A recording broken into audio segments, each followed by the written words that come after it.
Good morning, everyone. Welcome to worship this morning. The gospel text for today comes from the book of John, chapter 2. After this, he went down to Capernaum with his mother and brothers and his disciples. There they stayed for a few days. When it was almost time for the Jewish Passover, Jesus went up to Jerusalem. In the temple courts, he found men selling cattle, sheep, and doves, and others sitting at tables exchanging money. So he made a whip out of cords and drove all of them out of the temple area, both sheep and cattle. He scattered the coins of the money changers and overturned their tables. To those who sold doves, he said, "Get these out of here. How dare you turn my Father's house into a market?" His disciples remembered that it is written, "Zeal for your house will consume me." When the Jews demanded of him, "What miraculous sign can you show us to prove your authority to do all this?" Jesus answered them, "Destroy the temple, and I will raise it again in 3 days." The Jews replied, "It has taken 46 years to build the temple, and you are going to raise it in 3 days?" But the temple he had spoken of was his body. After he was raised from the dead, his disciples recalled what he said. Then they believed the scripture and the words that Jesus had spoken. The gospel of the Lord. Praise to you, Lord. You may be seated. I'm not going to hide the fact that giving messages, doing sermons, that kind of thing, isn't necessarily something that is the most comfortable for me. In fact, I'm much more comfortable in my camp role, in a canoe, that kind of thing, or doing campfire worships, or anything that involves holding coffee. That truly does fit me a lot better. But the fact is, I appreciate you. And actually, I have a cup hiding of water over there because I was with the Sunday school earlier, and I was yelling so much that I finally looked at my wife, and I was like, I don't know if this is good, but... the first time that I got the opportunity to be with a congregation, do the message, the sermon, it happened to be that I was at a congregation where the senior pastor was my pastor growing up. So it was the guy that confirmed me and did all that kind of stuff. Every time I made a point, I kind of looked at him and like, is that okay? And he made it even worse, though, because I got up to do the gospel, and he had the text marked with a sticky note, and the sticky note said, "Check your fly." And so I'm like, it's one of those things, if somebody says it to you, you have to kind of check it out, and everything's good. You know what? It was the next service that I met some people that, I don't know if they saw I was nervous or something, but they were like, here's a tip.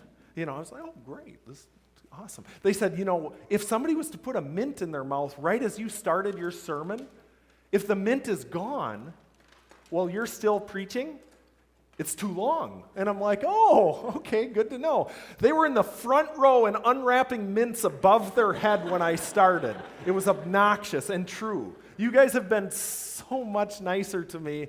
I haven't seen anyone with an air horn, a stopwatch, nothing like that. And if you have it, well, put me on the clock. I'm ready.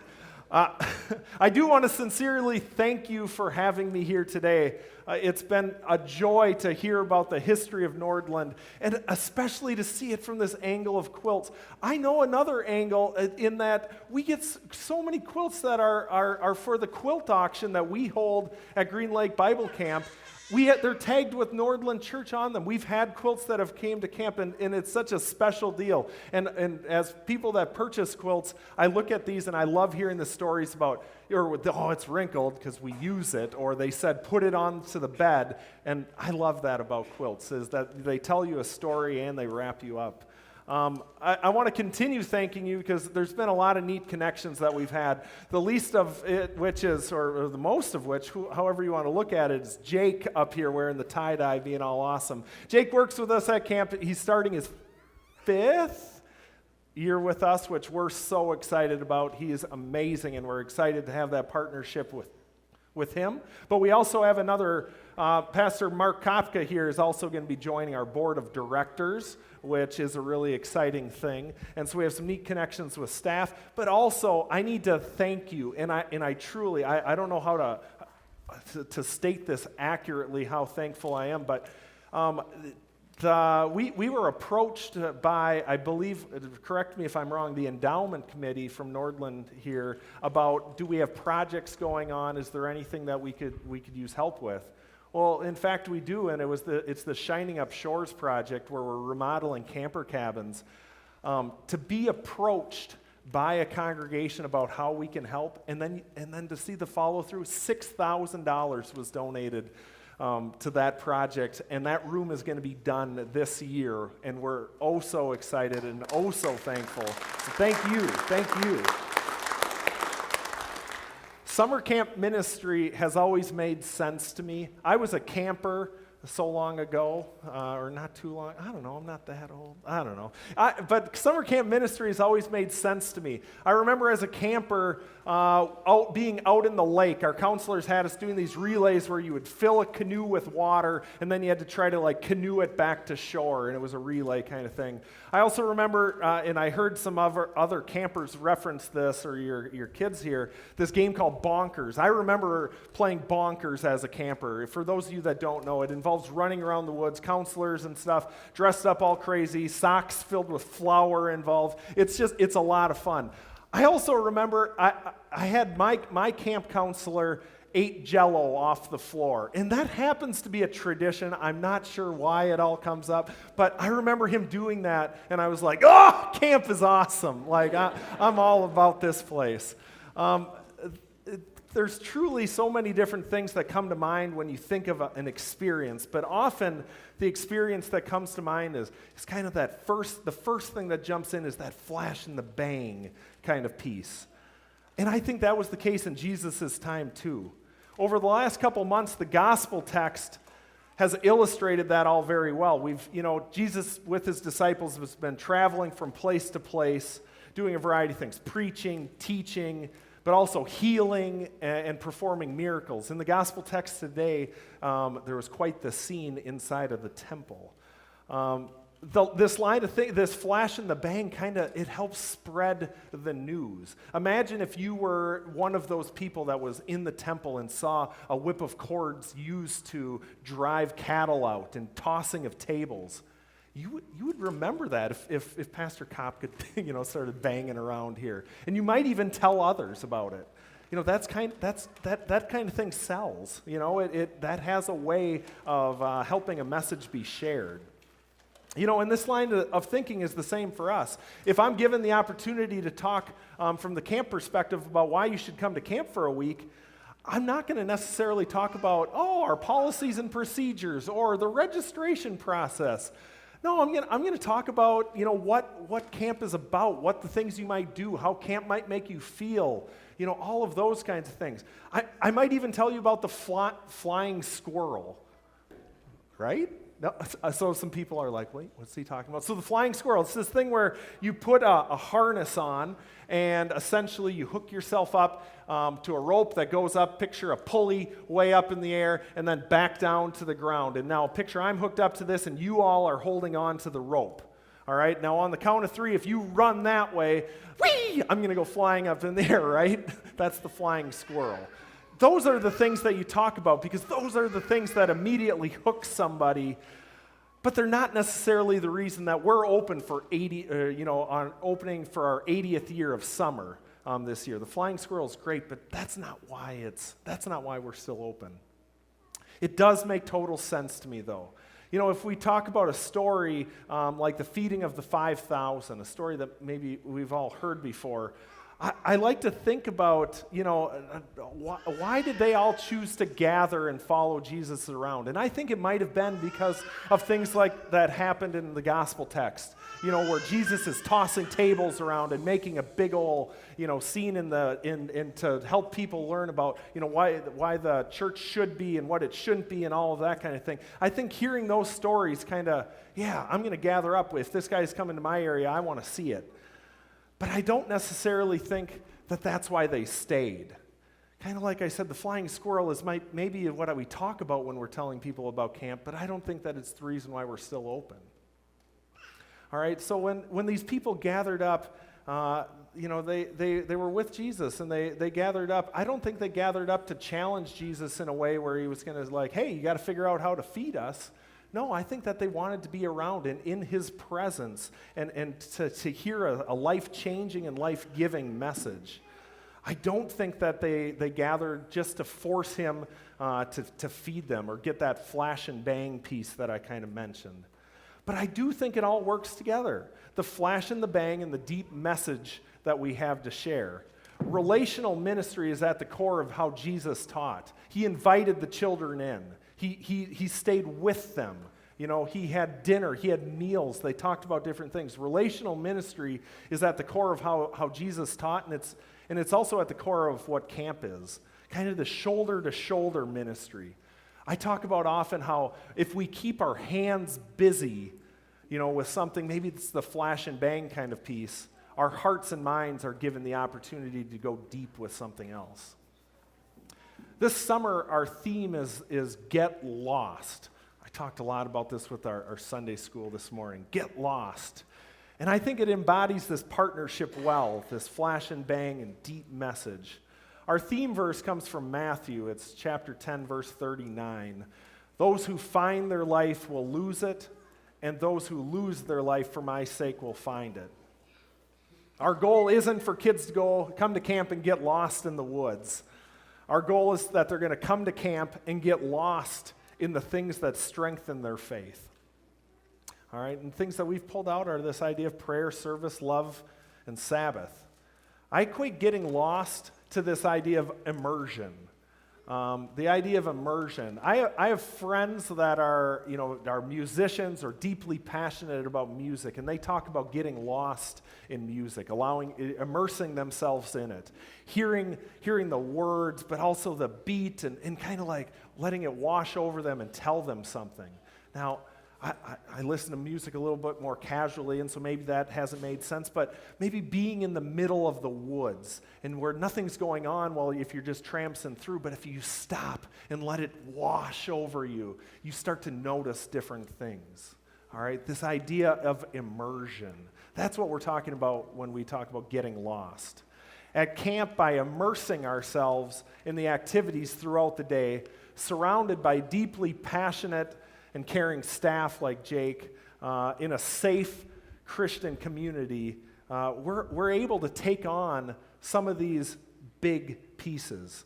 All right, we're able to immerse ourselves in our themes throughout the day. And as I said earlier, by keeping our hands busy, we're able to get deep, and our hearts and minds are able to be used and changed in different ways. Jake read the text this morning, and it was that of the 10 Commandments that kind of jumped out at me. The 10 Commandments. The text from Exodus, it gives a great start to this idea of figuring out what are the things that we should be immersing ourselves in. All right? Because the Israelites, they were immersing themselves in different things. In fact, they were getting lost in various things that were pushing them away from God, kind of the exact opposite of our theme for this summer. Getting lost in things that push you away from God, I think it equates well to sin. And I really think it could be almost the simplest definition of sin. If fill in the blank gets in the way of your relationship with God, well, that's sin. And in terms of our theme verse, the Israelites were finding life, or they were looking to find their life in shallow, non-life-giving things rather than losing their life or getting lost in the things that bring them closer to God. The Israelites were lost. So what did they do, or what happened? What did God do? He gave them the 10 Commandments, kind of like a modern-day map in our camp theme. The contents of the 10 Commandments, they gave direction, they answered questions, and they eliminated confusion. The 10 Commandments gave clarity to what was going on. And I kind of say, but if the commandments act as a map, kind of as our reference, the logical question is asking, well, where does that map lead them? And I think that's kind of the challenge of this text and kind of this summer. By following these 10 commandments, you're not necessarily walking down a life of salvation or moving towards salvation. But the map acts as a step pathway towards the cross. Over Lent here, we've been kind of walking through Jesus' life towards the end, preparing, having him speak about what is next. The 10 Commandments, they give us a step-by-step kind of thing to follow and come to Jesus, and ultimately the cross. It's not through following a set of rules that you find life. It's through Jesus giving his that we find life on the cross. I mentioned our daily themes, and our daily themes really have the 10 Commandments laced through them as well. Our first day, we're going to be spending some time together as a camp community talking about prayer, getting lost in prayer. By spending our day immersed in prayer, we're going to strive to kind of understand our relationship, our direct personal relationship with God better. We're also going to be looking at service, something that this congregation really obviously understands as I'm hearing about where these quilts are going. But as a camp, we're going to spend a day immersing ourselves in service and trying to understand what can be learned by sweating, by getting our hands dirty in the name of God, by working together on a purpose. So we're going to get lost in service.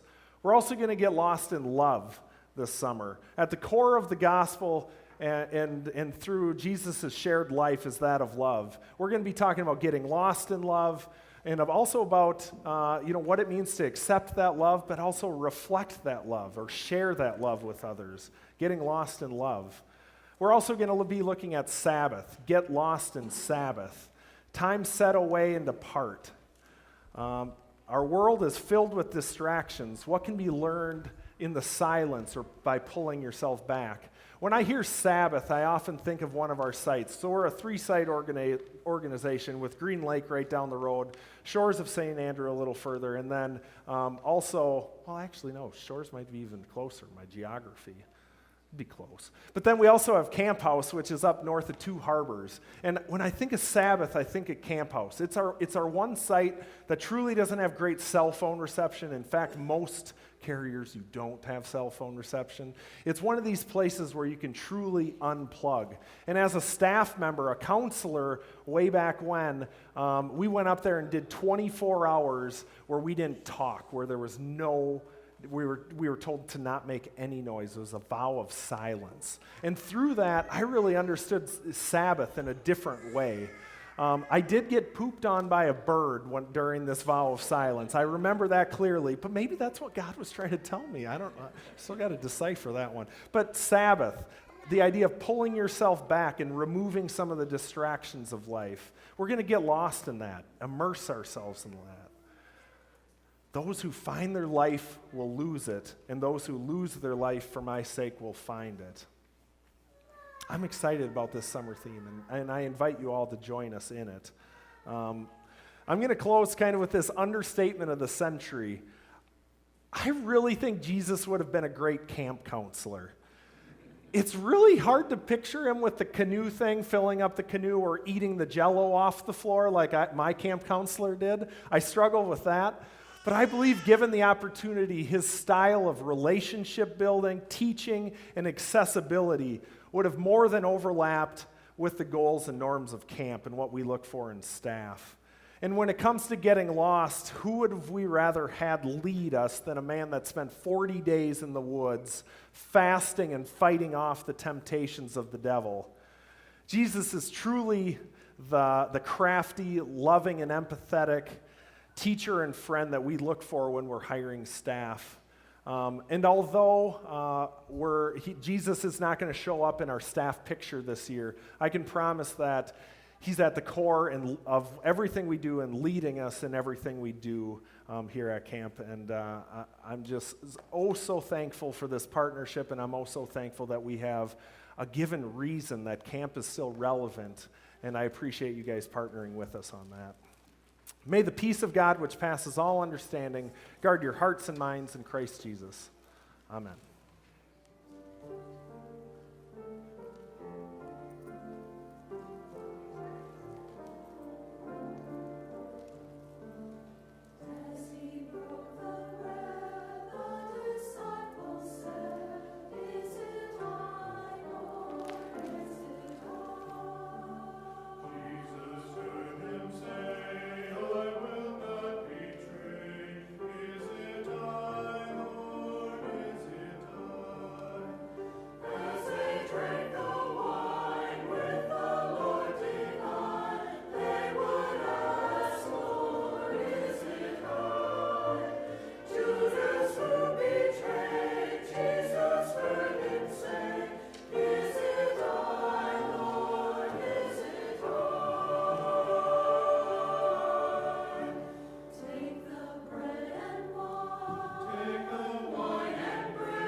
Go in peace and serve the Lord.